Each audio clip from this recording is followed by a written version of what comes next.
প্রিয় দর্শক, আসসালামু আলাইকুম। আশা করি সবাই ভালো আছেন।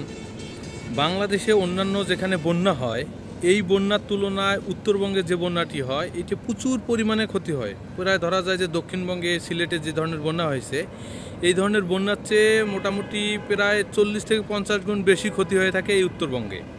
তো এটা আসলে অনেকে ভাববেন যে এটা আসলে কিভাবে সম্ভব। আসলেই সম্ভব। উত্তরবঙ্গের মানুষ যে বর্তমানে যে বিপর্যয় আছে, এই দেশের ক্লান্তি লগ্নে বর্তমানে খুব খারাপ পজিশনে আছে। তো সেই জন্য আমি বলতে চাই যে উত্তরবঙ্গে যে বন্যাটা হয়, এই বন্যায় অন্যান্য বন্যার চেয়ে, মানে অন্যান্য অঞ্চলের বন্যাগুলোর চেয়ে উত্তরবঙ্গের মানুষ সবচেয়ে বেশি কষ্ট পায় এবং এর সাফার দীর্ঘদিন ধরে করে। এখন আসি কিভাবে দীর্ঘদিন ধরে এ সাফার করে থাকে। সেটা হচ্ছে যে যখন আপনারা খেয়াল করলে দেখতে পারবেন যে যখন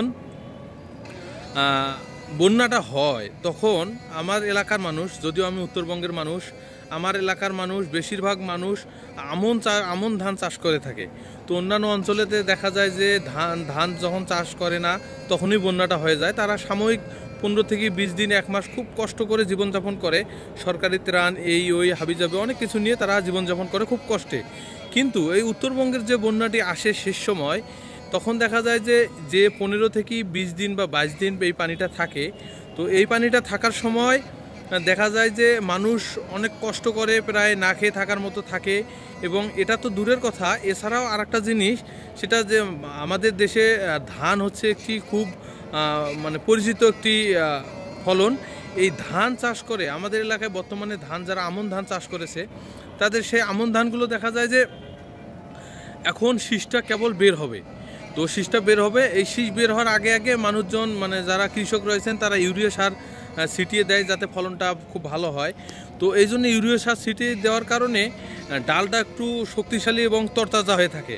তো তরতাজা হয়ে থাকার কারণে মানে একটু সবল হয়, সবুজ হয়, মানে তখন খুব বাড়তি একটা সময়। তো দেখা যায় যে ঠিক এই সময় বন্যাটা আসে।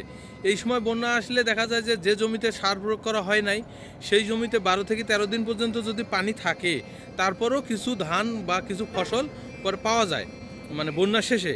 কিন্তু দেখা যায় যে তখন ইউরিয়া সার বা বিভিন্ন সার কীটনাশক ব্যবহার করে থাকে, তখন এই যে প্রতিক্রিয়া হয় পানির সঙ্গে, যখন পানিতে যখন ডুবে যায় এই ধান গাছটি, তখন এটার প্রতিক্রিয়া হয়। প্রতিক্রিয়া হওয়ার পর এই ধানটা 5 থেকে 6 দিনের মধ্যে পুরো ধানটা পচে যায়। তখন আর পরবর্তীতে ধান পাওয়ার কোনো আশাও থাকে না, কোনো ভরসাও থাকে না। তো সেজন্যেই ওই উত্তরবঙ্গের মানুষজন প্রায় মানে বন্যা শেষ হওয়ার পর 20 থেকে 25 দিন পর্যন্ত তারা সম্পূর্ণভাবে ধান ফলাইতে পারে না। সেক্ষেত্রে তারা আরও বন্যার শেষের প্রায় 4 থেকে 5 মাস, 6 মাস পর্যন্ত তারা দুর্ভোগে, বিভিন্ন কষ্টে জর্জরিত হয়ে থাকে, শুধুমাত্র এই ধান নষ্ট হওয়ার কারণে। তো সেই জন্য তারা বেশিরভাগ মানুষ ঢাকাগামী হয়, অনেক কষ্ট করে তারা জীবনযাপন করতে হয়। তো এই জন্য এটাই মূলত উদ্দেশ্য ছিল যে উত্তরবঙ্গের মানুষের পাশে দাঁড়ান। যারা এখন পর্যন্ত চিন্তাভাবনা করছেন যে বন্যার্থ মানুষের পাশে দাঁড়াবেন, প্লিজ তারা একটু সহায়তা করেন, কারণ উত্তরবঙ্গের মানুষের অবস্থা খুবই করুণ এবং খুবই ভয়ানক।